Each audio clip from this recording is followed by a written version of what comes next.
In the headlines, Senate throws out President Muhammadu Buhari's electoral bill.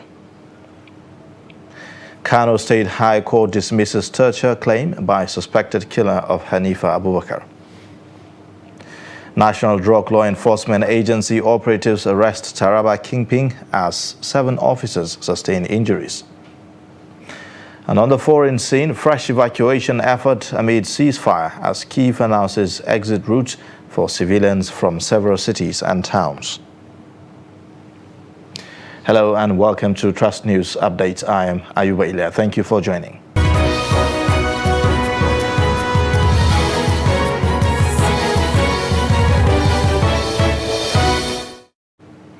The details now. Senate on Wednesday threw out President Muhammadu Buhari's bill seeking to amend the Electoral Act 2022.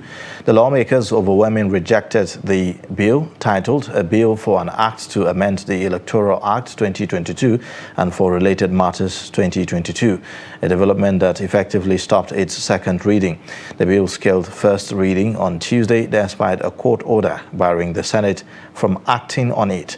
Senate President Ahmed Lawan, however, challenged the court order, saying that the judiciary cannot in any circumstances stop the legislature from performing its constitutional duties. Caretaker and the inmates in correctional service centers are now to be allowed to vote during elections. The Nigerian Senate came up with this Tuesday when it urged the Independent National Electoral Commission to allow duly registered and eligible prison electorate to exercise their franchise. The resolution followed a motion sponsored by a senator representing Benue South, Senator Abba Moro.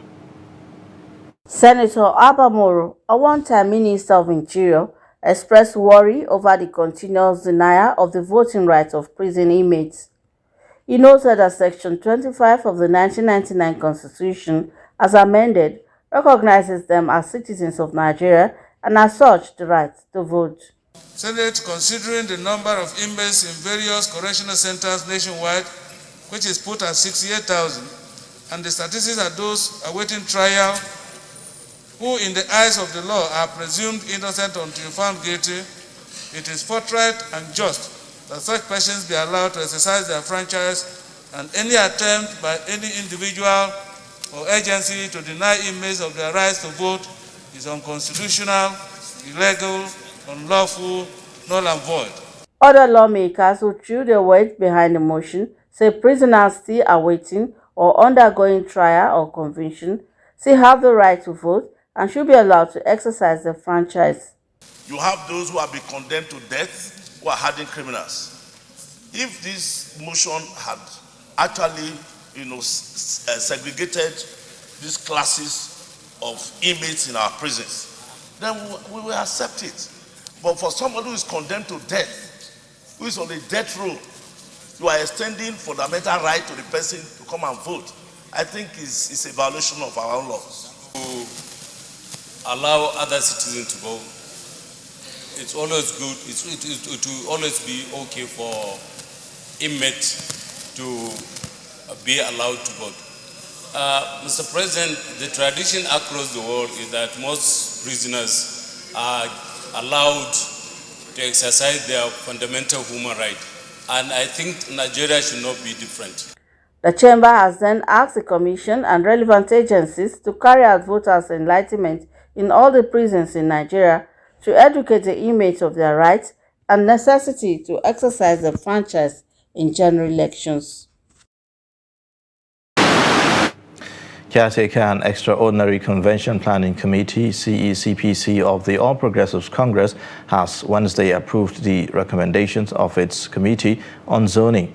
A statement signed by the party's Director of Publicity, Salisu Naina Dambata, said the north-central part of the country is to produce National Chairman, National Vice Chairman, North Central, Deputy National Secretary, amongst others.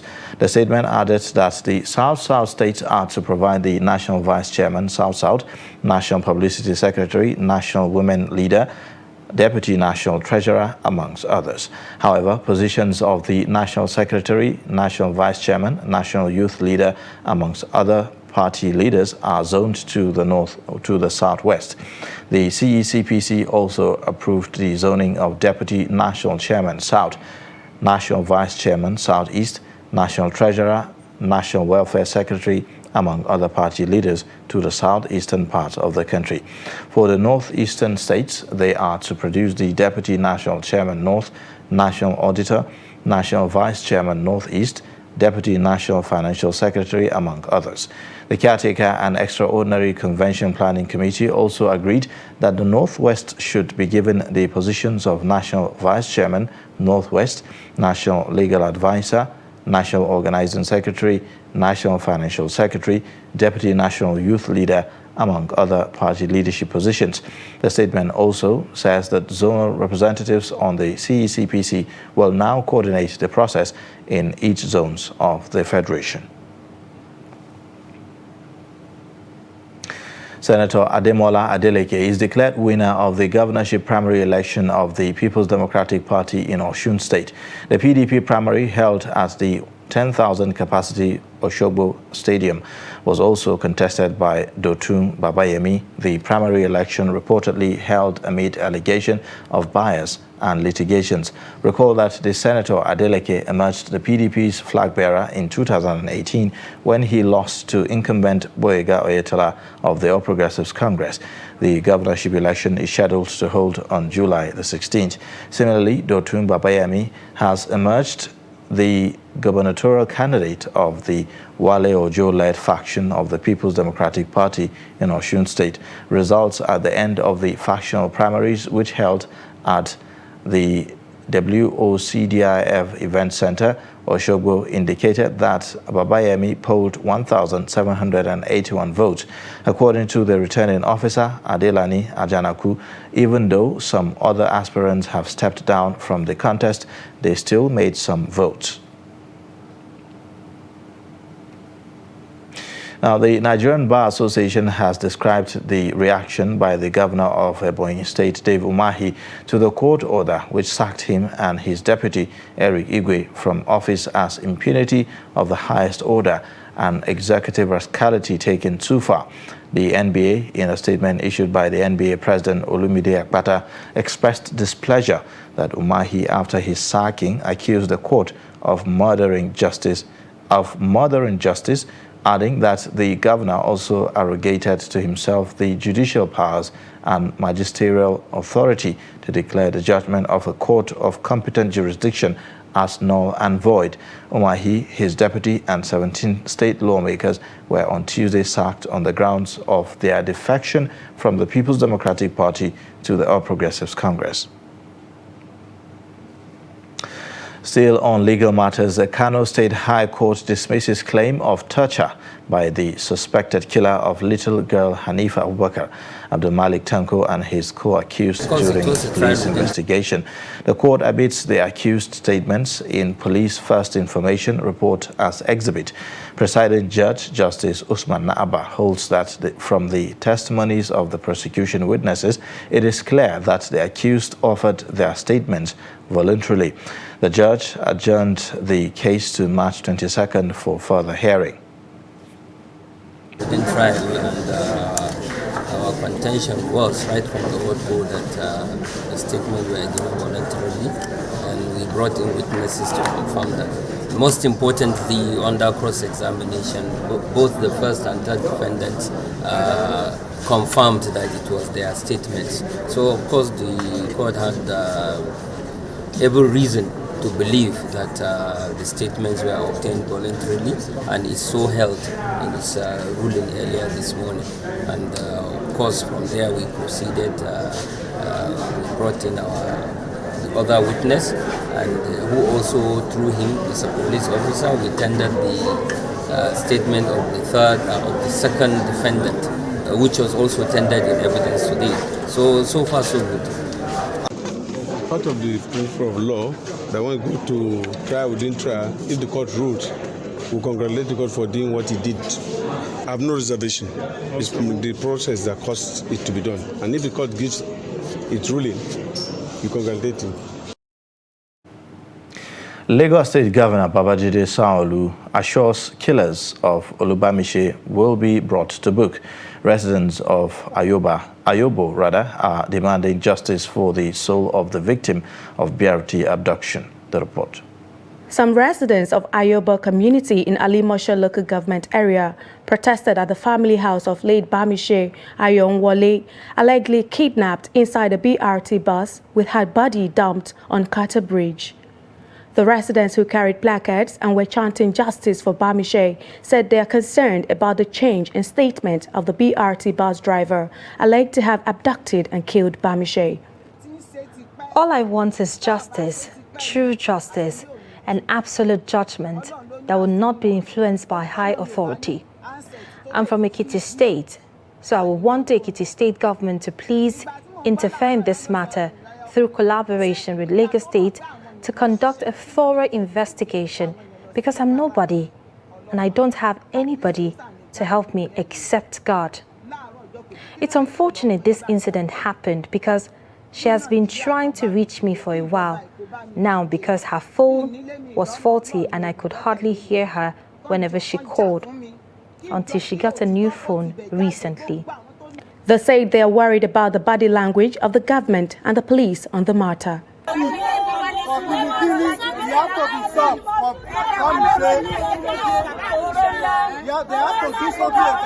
Also, some residents of the area described Bamiche Ayonwole as a person who was caring and confirmed to Christian character. When I heard about this, before we are looking for it, it's only yesterday that we heard that they are there. It's very, very painful. Please, I want justice to be done for this matter because it's very painful. It's a good girl. Relations of the killed Bamiche equally speak on the planned protest earlier in the day. We have no hand in it. We have no hand. We are born again Christians, practicing Christians. We told them, I have debunked the story on Facebook when I saw it. Immediately I saw it, I quickly debunked it. Meanwhile, Lagos State Governor Babajide Sanwo-Olu says killers of Oluwabamiche Ayonwole would be brought to book. The 22-year-old Oluwabamiche was allegedly kidnapped inside a BRT bus and killed, with her body dumped on Carter Bridge. The prime suspect, Andrew Nice, who drove the BRT, has been arrested by the Department of State Services and handed over to the police for investigation and prosecution. National Drug Law Enforcement Agency operatives have arrested a drug kingpin identified as Micha Godwin at Nukai Market along Jalingo Wukari Road in Taraba State, during which the anti-narcotic officers came under attack and at least 7 of them were injured and one of their vehicles damaged. This is contained in a statement issued by the Director, Media and Advocacy, NDLEA Headquarters, Abuja, Femi Babafemi, on Wednesday. According to the statement, despite the attack, the officers, however, managed to arrest their target after recovering some quantities of illicit drugs from the suspects and thereafter retreated to take the wounded to the hospital for treatment. The statement said soon after the arrest of Micha, miscreants mobilized from the community to attack the officers and vehicles with dangerous weapons, while a reinforcement from the state command of the agency rescued the operatives from the scene of attack. Reacting to the incident, the chairman and chief executive of the NDLEA, Mohammed Marwa, condemned the attack and directed immediate switch to new operational guidelines that will make officers and men well positioned to defend themselves adequately in the course of carrying out their duties. He warned that henceforth any obstruction or attack on NDLEA operatives in line of duty by suspects or their supporters will receive commensurate response. Now, Benin Zonal Command of the National Agency for the Prohibition of Trafficking in Persons says it rescued 105 victims of human trafficking in various operations in 2021. The Zonal Commander, Naptip Nduka Nwanene, stated this when he spoke with the News Agency of Nigeria in Benin on Wednesday. Nwanchukwu said some of the rescued victims have already been reunited with their families, while some have been empowered with skills to engage in their businesses. He said 134 cases of human trafficking were received by the command in the period under review, adding that 75 suspected traffickers were arrested, while 3 human traffickers were convicted by law court during the period. However, 65 cases are still pending in law courts. Inspector General of Police IGP Usman Baba has mourned Deputy Inspector General of Police Joseph Ebunike, who died at the National Hospital Abuja after a brief illness. The Force Public Relations Officer, CSP Olumuyiwa Adejobi, stated this on Wednesday. The IGP described DIG Ebunike as a dedicated and seasoned police officer who served the nation in various capacities, including as the Commissioner of Police in charge of police accounts and budgets. The IGP condoled with the immediate family, relatives and friends of the deceased and DIG who passed away in active service of his fatherland and prayed for the repose of his soul. Until his death, the late DIG served in charge of the Force Criminal Investigation Department and the Supervisory DIG in charge of Southeast. You're watching Trust News Update. Coming up shortly. Women's Rights Advancement and Protection Alternative. Stay with us for more details. Coronavirus disease, COVID-19, is an infectious disease caused by SARS-CoV-2 virus.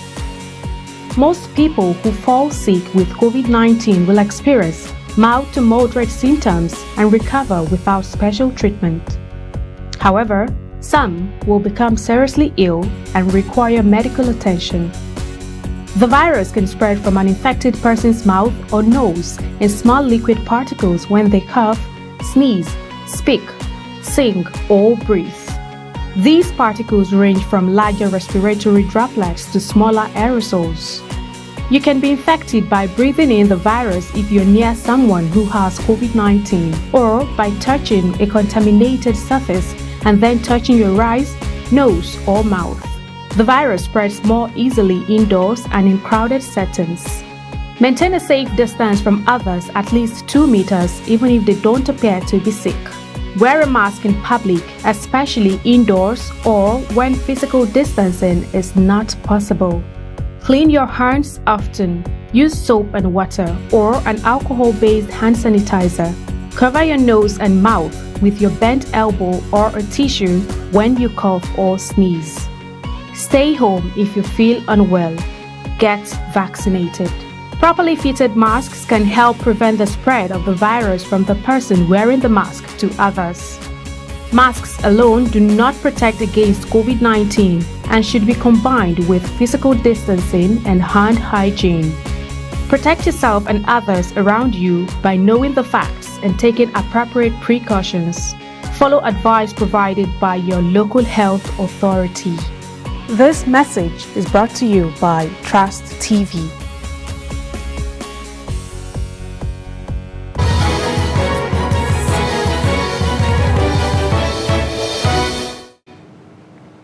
Thanks for staying. You're watching Trust News Update. Let's have another look at the top stories again. Senate on Wednesday threw out President Muhammadu Buhari's bill seeking to amend the Electoral Act 2022. Kano State High Court has dismissed torture claim by suspected killer of Hanifa Abubakar. On health matters, Nigeria Center for Disease Control has recorded 118 COVID-19 infections in 3 states. The agency data showed 3 persons were discharged after they recovered from the infection. No death was reported on Tuesday, making it the 18th day with no fatality. The NCDC said the report includes 68 cases reported for the FCT for March 7, 2022, with 60 of the cases being returnees from Ukraine. Nigeria now has a total of 254,657 confirmed cases, 249,199 recoveries, and 3,142 deaths. Now, the women who sell in Gale Market of Jos South local government area of Plateau State have been called upon to be steadfast, hardworking, supportive to family and the society at large. This call was made Tuesday by the Women's Rights Advancement and Protection Alternative at the commemoration of the International Women's Day, which is a global day that marks a call to action for accelerating gender parity. In order to cue into the global celebration, the market women who knew little or nothing about the celebration were enlightened, prayed for, counseled, and encouraged to go about their businesses with dignity while upholding the home front. Meanwhile, organizers of the outreach said that the women at the grassroots are indifferent about women empowerment, but are often relegated to the background in some cases and equally suffer the most whenever there is crisis.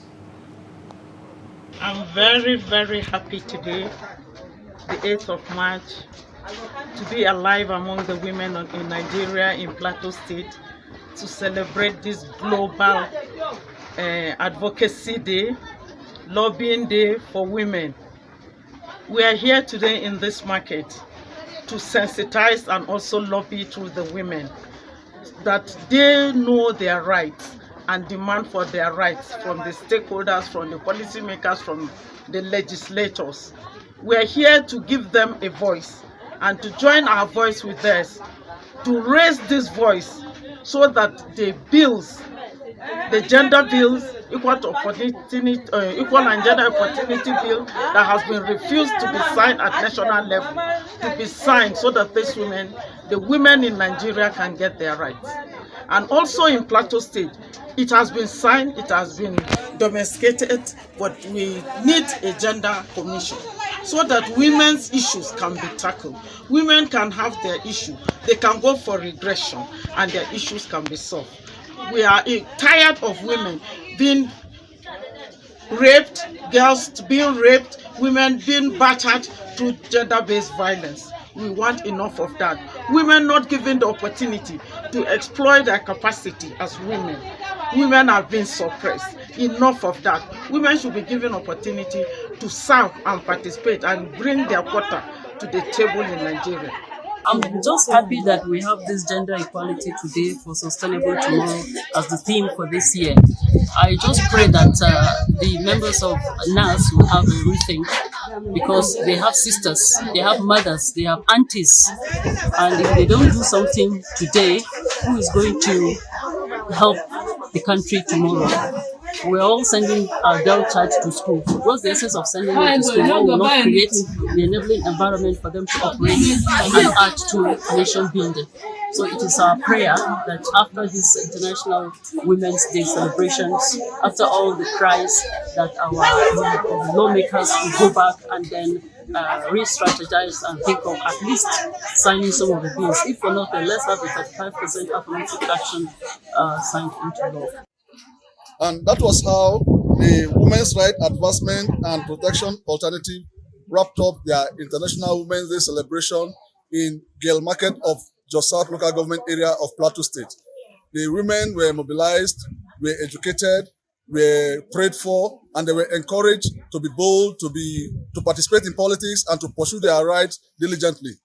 So it was a very fantastic day for them, as all the women in the market were happy, and they were told of what International Day Women's Day meant, and they were all in lively and in high spirit.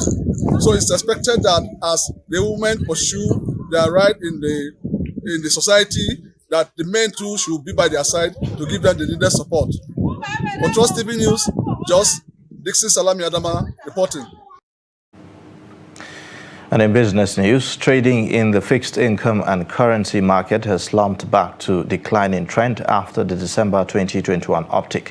The January 2022 report just released by the Nigeria's Financial Markets Trading Platform has put transaction volume at 14.13 trillion naira, 31.21%, down from the 20.54 trillion naira recorded in December 2021. This is even as the top 10 dealing member firms in the market dominated the trading, accounting for 11.05 trillion naira or 78.17% of the overall turnover, with the top 3 accounting for 5.55 trillion naira, representing 50.24% of the deals. Meanwhile, breakdown of trading activities in the FIC market showed that foreign exchange made up of spot FX and FX derivatives had the largest contribution, accounting for 4.22 trillion naira, representing 29.86% of overall market turnover, and a month-on-month decrease of 38.12% from the turnover recorded in December 2021. Now, on the foreign scene, Kyiv has announced exit routes for civilians from several cities and towns as it urges Russian forces to hold fire. Ukraine says it is working to evacuate civilians through 6 humanitarian corridors, including from the besieged southeastern port city of Mariupol. Meanwhile, Russia has pledged to observe a regime of silence in order to allow people to flee to safety. Moscow says some progress has been made in 3 rounds of talks with Ukrainian officials, insisting that the offensive is going to plan. Earlier, the United States rejected Poland's offer to send its MiG-29 fighter jets to Ukraine via a U.S. airbase in Germany, saying the proposal raised serious concerns for the entire NATO alliance.